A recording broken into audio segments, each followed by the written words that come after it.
2월 23일 월요일. 진정한 능력. 넷플릭스 드라마 캐셔로가 화제입니다. 극중 캐릭터인 공무원 당상웅은 손에 쥔 현금만큼 힘이 세지는 초능력을 얻지만 능력을 쓸 때마다 돈이 사라집니다. 그는 돈이 아주 많았으면 착하게 살았을 텐데라고 생각하지만 정작 어머니가 평생 모은 3천만 원을 손에 쥔 날, 추락하는 버스를 구하며 진정한 영웅이 됩니다. 이 드라마는 씁쓸한 현실을 담고 있습니다. 극중 빌런은 현대사회에서 초능력보다 더 센 게 뭔 줄 알아? 돈이야 라고 말합니다. 돈이 곧 능력이 되는 세상. 그 안에서 자기 것을 써가며 남을 돕는 것이 얼마나 어려운지를 보여줍니다. 성경은 주는 것이 받는 것보다 복이 있다고 말씀합니다. 진정한 능력은 가진 것에 많고 적음이 아니라 가진 것을 나눌 수 있는 마음에 있습니다. 주인공이 버스를 구한 순간 그가 잃은 것은 돈이었지만 얻은 것은 생명이었고 의미였습니다. 우리에게도 각자의 초능력이 있습니다. 시간, 재능, 물질, 관심이 그것입니다. 그것을 움켜쥐고 있을 때는 무거운 짐이지만 나눌 때 진정한 가치가 됩니다. 하나님께서는 우리가 가진 작은 것이라도 기꺼이 나누기를 원하십니다. 나누는 것, 그것이 진짜 능력입니다. 오늘의 말씀. 주는 것이 받는 것보다 복이 있다. 오늘의 만나. 가진 것을 나누는 일은 쉽지 않습니다. 하지만 그 순간 우리는 하나님의 사랑을 전하는 통로가 됩니다.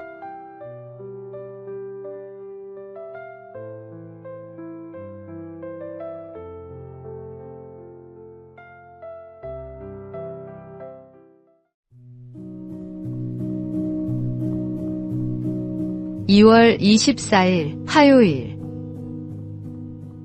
진정한 가치. 어느 날 장의차를 타고 가는데 앞에 쌀가마니처럼 보이는 짐을 가득 실은 트럭이 달려가고 있었습니다.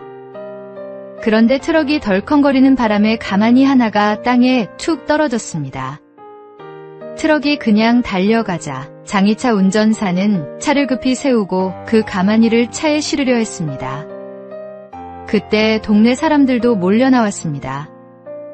운전사는 자신이 먼저 보았으니 자기 것이라 주장했고 동네 사람들은 자기 동네에 떨어진 것이니 자기 것이라며 다투기 시작했습니다. 그때 한 집사님이 가마니를 열어보고 너털웃음을 지으며 말했습니다. 이것은 쌀가마니가 아니고 흙가마니요. 사람들은 에이 하면서 그 흙가마니를 그대로 내버려둔 채 흩어졌습니다. 사람들은 무엇 때문에 싸우는지도 모른 채 열심히 다투며 살아갑니다. 욕심이 눈을 가리면 진정한 가치를 분별하지 못합니다. 선한 마음으로 차근히 노력하면 얻을 수 있는 것을 굳이 싸우며 얻으려는 것은 어리석은 일입니다. 우리는 분별 있는 그리스도인으로서 세상의 헛된 다툼에서 벗어나 진정한 가치를 추구해야 합니다. 주님께서 주시는 지혜로 참된 것과 헛된 것을 구별할 수 있어야 합니다. 오늘의 말씀. 마음이 청결한 자는 복이 있나니 그들이 하나님을 볼 것임이요. 오늘의 만나. 세상의 헛된 욕심에 흔들리지 말고 하나님께서 주시는 지혜로 진정한 가치를 분별하는 삶을 살아가십시오.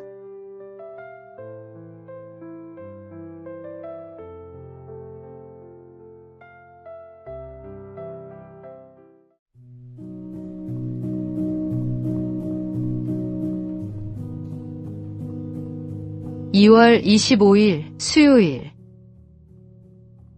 사람을 보는 눈. 한 대학병원에 청소 담당 직원이 있었습니다. 그는 매일 새벽 병원 복도를 청소하며 환자들과 인사를 나눴습니다. 어느 날 한 교수가 그에게 물었습니다. 매일 환자들과 대화를 나누시는데 힘들지 않으세요? 그는 웃으며 답했습니다. 저는 환자분들을 환자로만 보지 않아요. 누군가의 부모님이고 자녀이고 친구예요. 그분들의 이야기를 들어주는 것만으로도 위로가 된다면 기쁩니다. 몇 년 후 그 교수는 큰 병에 걸려 입원했습니다. 어느 날 새벽, 청소 직원이 병실 문을 두드렸습니다. 교수님, 괜찮으세요? 오늘은 얼굴이 좀 안 좋아 보이시네요. 교수는 그제야 깨달았습니다. 자신은 환자들을 병명으로 대했지만 이 청소 직원은 사람들을 사람으로 대했다는 것을. 예수님께서는 서로 사랑하라고 말씀하셨습니다. 진정한 사랑은 상대방의 직함이나 위치가 아니라 그 사람 자체를 보는 것입니다. 우리는 사람을 만날 때 어떤 눈으로 바라봅니까? 이용할 수 있는 도구로 보는지, 아니면 존중해야 할 인격으로 보는지, 그 차이가 관계의 깊이를 결정합니다. 오늘의 말씀. 각각 자기보다 남을 낮게 여기고 각각 자기 일을 돌볼 뿐더러 또한 각각 다른 사람들의 일을 돌보아. 오늘의 만나. 오늘 만나는 사람을 직함이나 역할이 아닌 하나님의 형상으로 지음받은 귀한 존재로 바라보시기 바랍니다.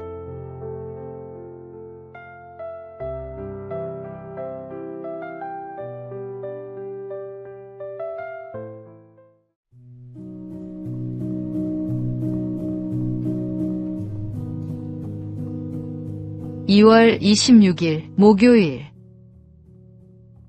작은 일에 충성된 자. 한 대기업 인사팀장이 신입사원 면접에서 받은 이력서들을 살펴보고 있었습니다. 화려한 스펙들이 가득했지만 한 지원자의 이력서가 눈에 띄었습니다. 경력란에 편의점 야간 아르바이트 3년이라고 적혀 있었습니다. 면접장에서 팀장이 물었습니다. 편의점에서 3년이나 일했다고요? 지원자가 답했습니다. 대학 등록금을 벌기 위해 야간 근무를 했습니다. 처음엔 단순히 돈을 벌기 위해 시작했지만 어느 순간부터 제 일에 책임감을 느꼈습니다. 진열대 정리, 재고 관리, 손님 응대 하나하나에 최선을 다했습니다. 팀장이 다시 물었습니다. 그게 지금 우리 회사에 입사하는 것과 무슨 상관이 있나요? 지원자는 담담히 대답했습니다. 작은 일에 충실하지 못한 사람이 큰 일을 맡을 수 있을까요? 그는 합격했습니다. 예수님께서도 지극히 작은 것에 충성된 자는 큰 것에도 충성되고라고 말씀하셨습니다. 하나님께서는 작은 일에 최선을 다하는 사람을 통해 큰 일을 이루십니다. 지금 맡은 일이 작아 보여도 충실히 감당하십시오. 그 작은 충성이 모여 큰 믿음의 열매를 맺게 됩니다. 오늘의 말씀. 지극히 작은 것에 충성된 자는 큰 것에도 충성되고 지극히 작은 것에 불의한 자는 큰 것에도 불의하니라. 오늘의 만나. 하나님께서 우리에게 맡기신 작은 일들을 돌아보십시오. 그 일에 충성할 때 하나님은 더 큰 사명으로 우리를 인도하십니다.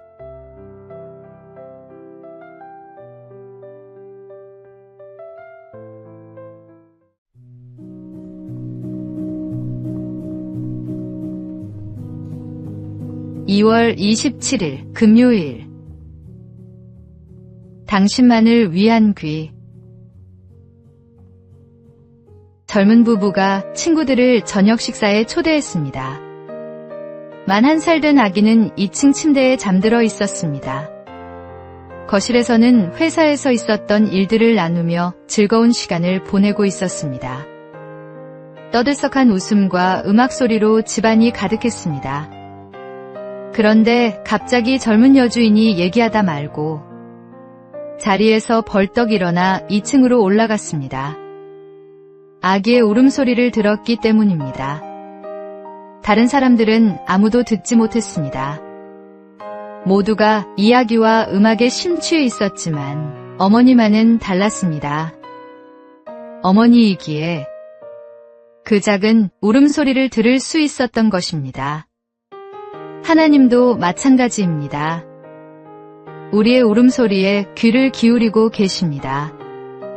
당신이 목마르고 배고프고 슬프고 힘들어서 울 때마다 하나님은 그 울음을 달래주기 위해 달려오십니다. 당신의 기도가 다른 사람의 기도에 밀려 묻힌다고 근심하지 마십시오. 사람들이 돌아보지 않아도 하나님은 당신을 향해 뛰어올 준비가 되어 계십니다. 세상의 소음이 아무리 크더라도 하나님은 당신의 작은 신음까지도 들으십니다. 무엇이든 기도하십시오. 하나님은 당신만을 위한 귀를 열어두고 계십니다. 오늘의 말씀. 아침에 주께서 나의 소리를 들으시리니 아침에 내가 주께 기도하고 바라리이다. 오늘의 만나. 오늘 작은 기도라도 주님께 올려드리시기 바랍니다. 그분은 당신의 기도를 듣고 계십니다.